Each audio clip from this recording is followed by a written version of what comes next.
do not love the world or the things in the world. If anyone loves the world, the love of the Father is not in him.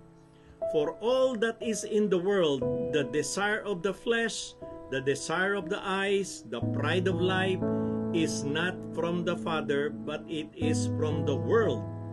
And the world is passing away along with the desires, but whoever does the will of God abides forever. Kita nyo, no?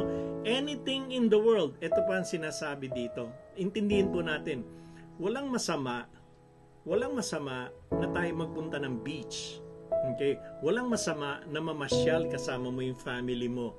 Kasi pleasure yan no? And then, tayo na sa mundo. Tandaan natin, the world is not our priority. Okay, kung ano man ang ginagawa mo, kung may negosyo ka man, kung ano man ang ginagawa mo sa buhay mo, kung may career ka, your career is a nice career because that is your life here on earth. But it is not your priority. Sabi nga ng ito maliwanag dito, do not love the world. Sinong mamahalin natin? The only one that we have to love is God Himself. And the only priority in our life, every day in our life, is God. Okay? The only priority, it's not only the number one priority, the only priority. Yeah, do not compromise, mga kapatid. Okay?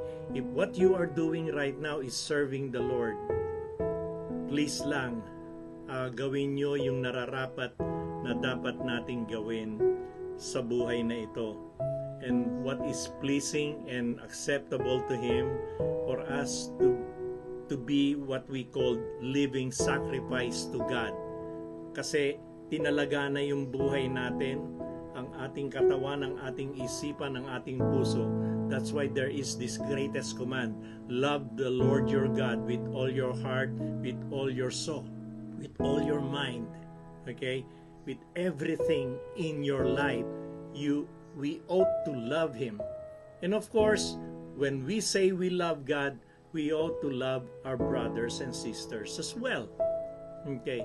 Yan ang isang command na maraming nahihirapan. You wanna be holy? Then follow the command.